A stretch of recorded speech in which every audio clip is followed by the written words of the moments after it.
సీరియల్లో సినిమాలో నటించాలనుకుంటున్నారా? అయితే వెంటనే మా యాక్టింగ్ స్కూల్లో జాయిన్ అవ్వండి.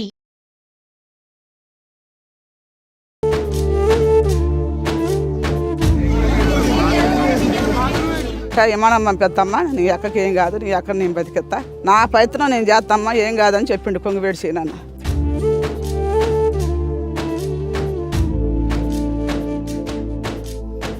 ఫోన్ చేసి మాట్లాడుతున్నాం కానీ ఎవరు వచ్చి రక్షించే పరిస్థితి లేదు. ఎందుకంటే అంత పెద్ద ఓవర్ఫ్లో ఉంది. దాదాపుగా 10 అడుగుల పైన వస్తుంది సార్ అసలు.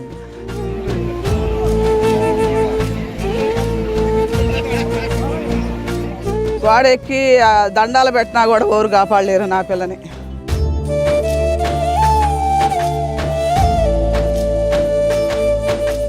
దాదాపుగా వాళ్ళు తన ప్రాణాలతో 8 గంటలన్నర పోరాడాడు సార్. వాళ్ళు తను రక్షిస్తారేమో, ఎవరైనా వచ్చి కాపాడతారేమో అని.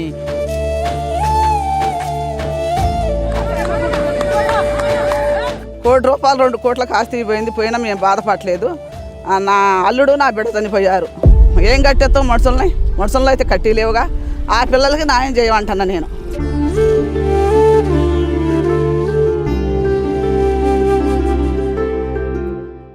Welcome to Suman TV. నేను విజయ్. ఈ వీడియోని స్కిప్ చేయకుండా, పాస్ చేయకుండా కంటిన్యూగా చూడండి. ఈ వీడియో చూసిన తర్వాత ఏం జరిగిందో ఏంటో మీకు తర్వాత డీటెయిల్గా వివరించే ప్రయత్నం చేస్తాను.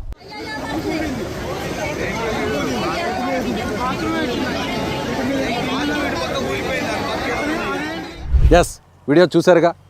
ఒక బిల్డింగ్ మీద వరద ఉధృతిలో 3 వ్యక్తులు ఆ బిల్డింగ్ మీద ఎక్కి తమ ప్రాణాలను కాపాడుకునేటువంటి ప్రయత్నం చేశారు. బిల్డింగ్ కూలిపోయింది. ఒక గోడ మాత్రం 6 గంటల నుంచి 5 గంటల వరకు ఆ గోడ అలాగే ఉంది. ఆ గోడ మీదే కొన్ని గంటల పాటు వారు ప్రాణాలను కాపాడుకోవడానికి ఆర్తనాదాలు చేస్తూ వచ్చారు. దురదృష్టవశాత్తు ఒక్కసారిగా ఆ బిల్డింగ్ పూర్తిగా స్మాష్ అయిపోయింది. 3 వ్యక్తులు కొట్టుకుపోయారు. అందులో యాకూబ్ అనేటువంటి కుటుంబ యజమాని, అతని భార్య సైదాబి చనిపోయారు. కుమారుడు షరీఫ్ మాత్రం వరదలో కొట్టుకుపోయి అదృష్టవశాత్తు రెస్క్యూ టీమ్, అక్కడ స్థానికంగా ఉన్నటువంటి పోలీసులు, యువకుల సహకారంతో ప్రాణాలతో బయటపడ్డాడు. వరద నీటిలో కొట్టుకొస్తున్నటువంటి వ్యక్తిని తాళ్ళు వేసి పట్టుకొని కాపాడినటువంటి దృశ్యాలు ఇప్పుడు మీరు చూశారు కదా. అసలు ఏంటి దానికి సంబంధించినటువంటి డీటెయిల్స్ మీకు వివరిస్తాను. నాతో పాటు ప్రస్తుతం ప్రత్యక్ష సాక్షి ఉన్నారు. ఈ ఘటన జరిగింది ఖమ్మం జిల్లా పాలేరు నియోజకవర్గంలోని కూసుమంచి మండలంలో నాయకన్ గూడానికి సంబంధించినటువంటి గ్రామంలో జరిగింది. నా వెనుక కనిపిస్తున్నటువంటి రిజర్వాయర్ పాలేరు రిజర్వాయర్. ఈ రిజర్వాయర్ ఒక్కసారిగా ఫ్లడ్ పెరిగింది. పైన నుంచి ఒక్కసారిగా ఓవర్ఫ్లో ఆ ఫ్లడ్ అంతా కూడా ఇక్కడ సిమెంట్ బ్రిక్స్ వ్యాపారాన్ని నడుపుకుంటున్నటువంటి యాకూబ్ కుటుంబం ఇక్కడే ఈ ప్రాంతంలోనే ఇల్లు కట్టుకొని జీవిస్తున్నారు. ఎక్కడ మీరు చూసినటువంటి వీడియో ఏదైతే ఉందో, ఆ బిల్డింగ్ ఏదైతే ఉందో, ఆ బిల్డింగ్ ఇదే. ఈ బిల్డింగ్ మీద నిల్చుకొని కొన్ని గంటల పాటు ఉదయం 6 గంటల నుంచి మధ్యాహ్నం 1 గంట వరకు ఈ బిల్డింగ్ మీద నుంచే నిల్చుకొని వారంతా కూడా ప్రాణాలను తమని కాపాడండి అంటూ వారందరూ కూడా వేడుకున్నారు. ఇక్కడ నేరుగా ఆ వైపు నుంచి నాకు కనిపిస్తున్నటువంటి ఆ వైపు నుంచి, అక్కడి నుంచి, ఆ గ్రామం నుంచి డ్రోన్ సహాయంతో లైఫ్ జాకెట్స్ని పంపించారు రెస్క్యూ టీమ్ పోలీసులు. అదేవిధంగా ఒక మొబైల్ని కూడా పంపించారు. మొబైల్ తీసుకున్న తర్వాత నేరుగా ఎవరైతే ఆ మహిళ ఉన్నారో, అలాగే చనిపోయినటువంటి మహిళ వ్యక్తి ఉన్నారో యాకూబు, వారిద్దరు కూడా స్వయంగా మంత్రి పొంగులేటి శ్రీనివాసరెడ్డితో ఫోన్లో మాట్లాడారు.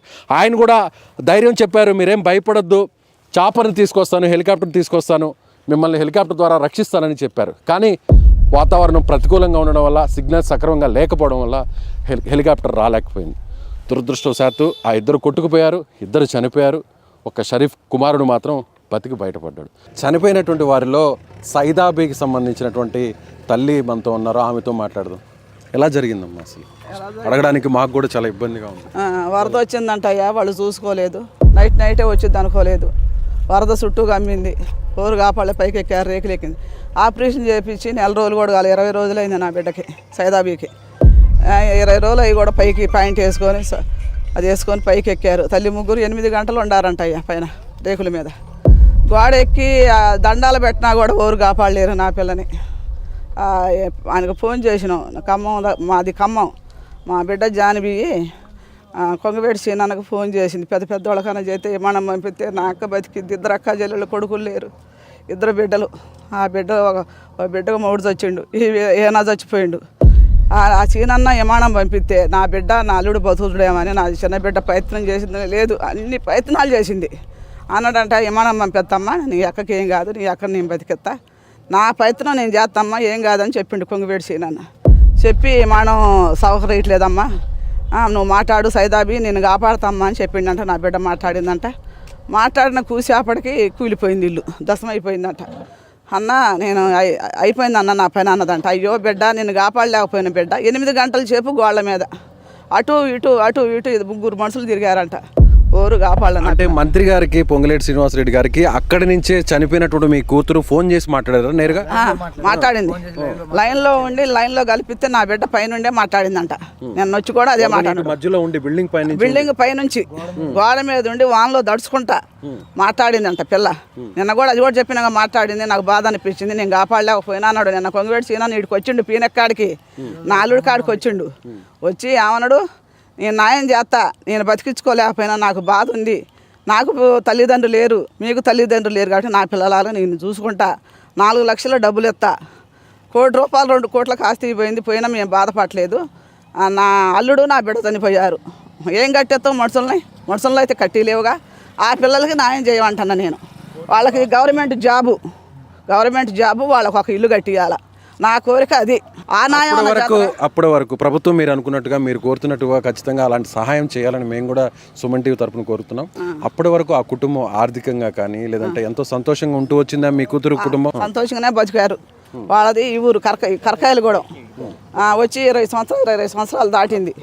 ఈ చోట్లోకి వచ్చి 3 సంవత్సరాలు మంచిగానే బతుకుతున్నారు. అప్పు సప్పు చేసుకున్నా కంపెనీ నడిపించుకుంటున్నారు, పిల్లలను చదివించుకుంటున్నారు, వాళ్ళ పోషణ వాళ్ళు ఉంటున్నారు, ఒకళ్ళకి ఎదురు చూడకుండా. ఇద్దరు ఇట్లా అన్యాయం అయిపోయారు. ఏం చేయమంట? ఏం జరిగిందండి ఒకసారి డీటెయిల్గా చెప్పగలరు?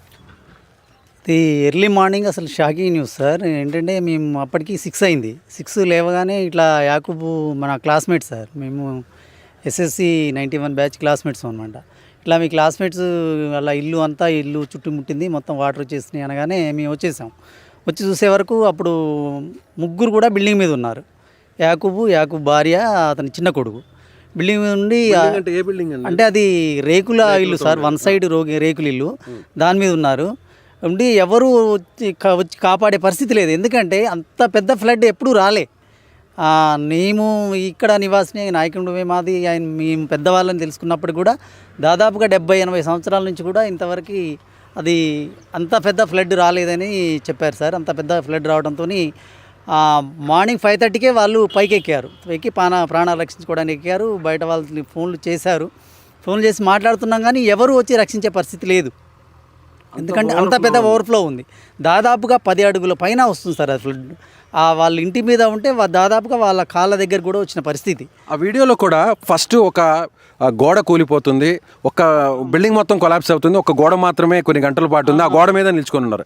అది మీరు చూస్తున్నారు కదా, అది ఏంది, దాని గురించి చెప్తారా? అయితే ఆ గోడ పడిపోతున్నప్పుడు వాళ్ళు ఇటు చివరికి వచ్చారు సార్. చివరికి వచ్చి ఒకటే గోడ మిగిలింది. అది దాదాపుగా ఆ గోడ 3.5 గంటలు ఉంది సార్. అసలు మేము అప్పుడే పడిపోయారు అనుకున్నాం అందరం. ఇక 3.5 గంటలు ఉంది. మన ప్రయత్నం చేస్తూ ఇక ఏంటంటే ఆ అధికారులకు చెప్తే వాళ్ళు పంపించారు. రెస్క్యూ టీం వచ్చింది కానీ ఓవర్ఫ్లో ఉండటం వల్ల కాపాడే పరిస్థితి లేదు. వాళ్ళు చేతులు ఎత్తేస్తారు, ఏం చేయలేని పరిస్థితి సార్ అని వాళ్ళు చెప్పారు. అయితే ఇక డ్రోను, మన పెస్టిసైడ్స్ డ్రోన్ ఉంటుంది కదా సార్, ఆ డ్రోన్ ద్వారా జాకెట్స్ పంపిస్తే జాకెట్స్ వేసుకున్నారు.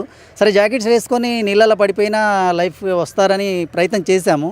కానీ గోడ చివరికి పడిపోయేంత వరకు కూడా గోడ మీదే ఉన్నారు. చివరికి పడిపోయిన తర్వాత నీళ్ళలో పడగానే ఆల్రెడీ వీళ్ళు నీళ్ళల్లో ఎప్పుడైతే పడతారనుకున్నామో అప్పటికే హైవే దగ్గరికి దాదాపుగా 1 కిలోమీటర్ పైన ఉంది సార్. ఇది ఇక్కడ నుంచి యువకుడిని కాపాడినటువంటి ప్లేస్ దాదాపు 1 కిలోమీటర్ పైన ఉంటుంది. అంత దూరం కూడా వెళ్ళి అక్కడ ఆల్రెడీ అందరూ, అంటే పోలీస్ వాళ్ళు కానివ్వండి, ఇక్కడ ఉన్న యువకులు కానివ్వండి, ఎందుకంటే ఇది అంతా పాలేరు వరద ప్రాంతం కాబట్టి ఇక్కడ జాలర్లు కూడా బాగా ఉన్నారు సార్. వాళ్ళు ఏదైనా ప్రమాదం జరిగినప్పుడు ఖచ్చితంగా సహాయం చేస్తారు.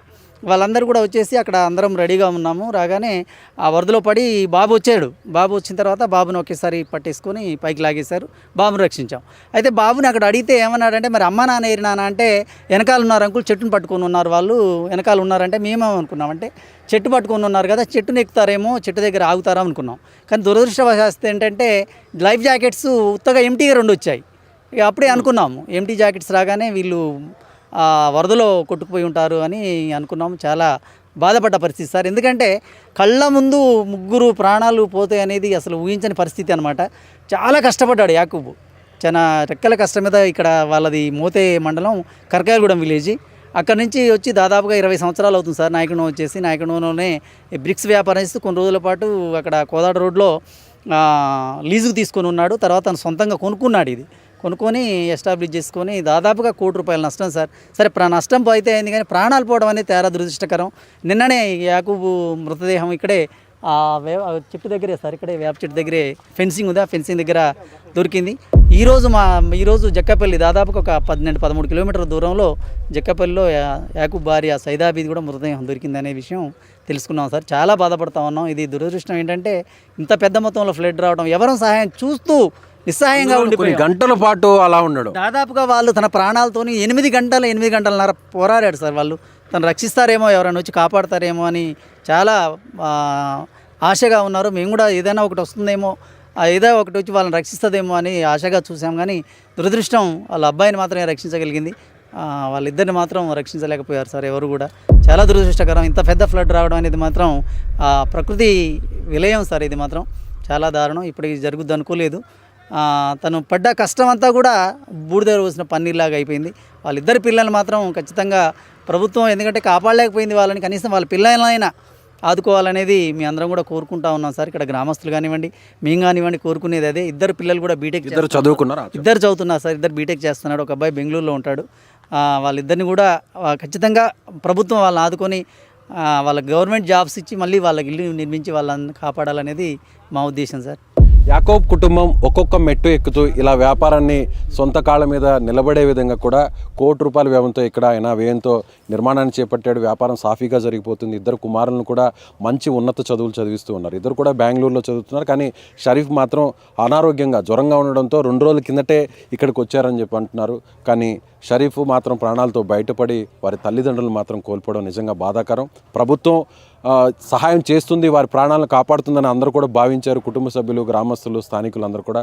కానీ దురదృష్టవశాత్తు హెలికాప్టర్ రాలేకపోయింది, ప్రాణాలను కాపాడలేకపోయిందని చెప్తున్నారు. 8 గంటల పాటు బిక్కుబిక్కుమంటూ ప్రాణాలను అరచేతిలో పెట్టుకున్నటువంటి ఆ కుటుంబం చివరకు వికట జీవులుగా మారడం, అందులో ఒక వ్యక్తి మాత్రం ప్రాణాలతో బయటపడడం అనేది, ప్రాణాలతో బయటపడ్డాడని సంతోషించాలా, లేదంటే తల్లిదండ్రులు ఇద్దరు చనిపోయారంటే అంటూ బాధపడాలా, అర్థం కాలేనటువంటి పరిస్థితి కూడా ఉందనే చెప్పాలి.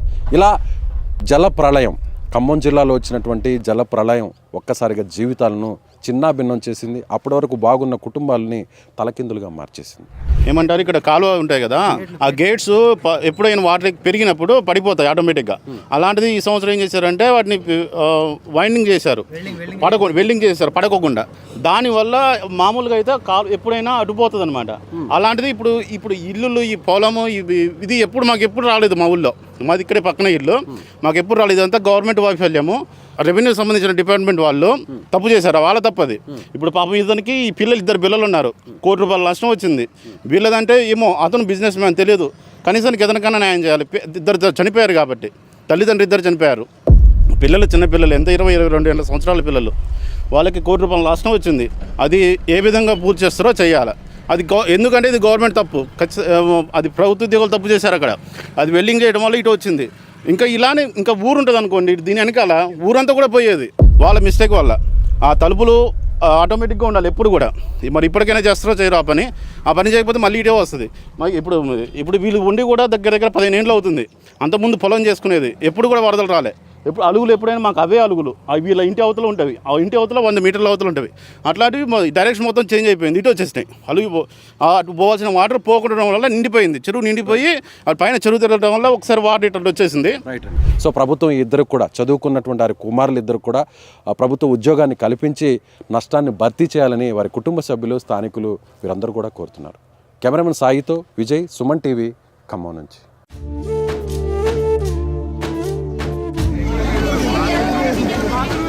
విమానం పంపిస్తామ్మా, నీ అక్కకి ఏం కాదు, నీ అక్కడ నేను బతికెత్తా, నా ప్రయత్నం నేను చేస్తామ్మా, ఏం కాదని చెప్పిండు కొంగువేడి సీనన్న.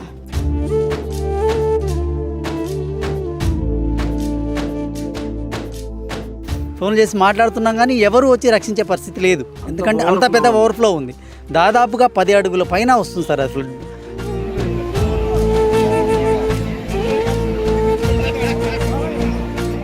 గోడెక్కి దండాలు పెట్టినా కూడా ఎవరు కాపాడలేరు నా పిల్లని.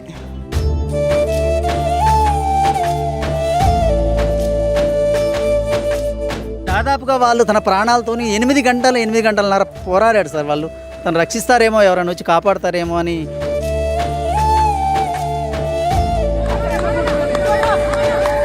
₹1 కోటి 2 కోట్లకు ఆస్తి పోయినా మేము బాధపడలేదు. నా అల్లుడు నా బిడ్డ చనిపోయారు. ఏం కట్టేస్తాం మనుషులను అయితే కట్టి లేవుగా. ఆ పిల్లలకి న్యాయం చేయమంటున్నా నేను.